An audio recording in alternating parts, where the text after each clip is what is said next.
Scene.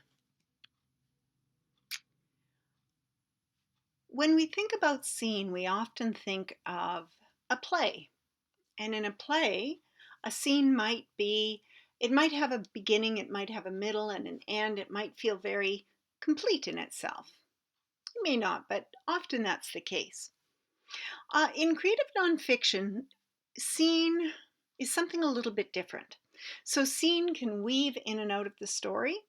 If you go to the Archipelago story, you'll notice that most of the story takes place in that airplane ride where the narrator is coming back to the US.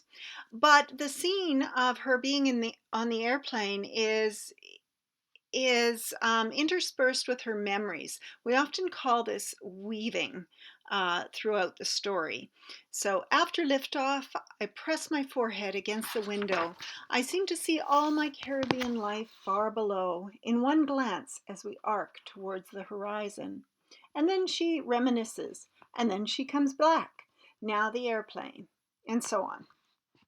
Sometimes a scene can just be a fragment, and that's okay. Sometimes that's all we want to say, and sometimes that can really be very meaningful. In Jenna Butler's book Reverie, this is actually from the introduction, she's talking about um, how they have to trust that the bees will be okay over the winter, and she speaks to the bees, and this is in her voice. I hope you're okay in there, lovelies. I hope you're warm. And that's it. That's the whole scene. A scene can be fully developed and linear as well. So, again, in Jenna Butler's book, chapter 1 opens with a pretty complete scene.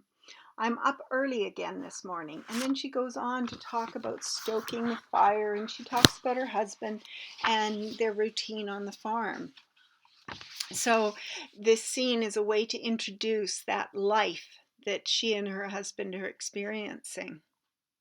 So when we set a scene, we use the same kinds of elements that we would use if we were writing fiction, things like dialogue and setting, characterization, description, narrative, language, meaning making, all of those things.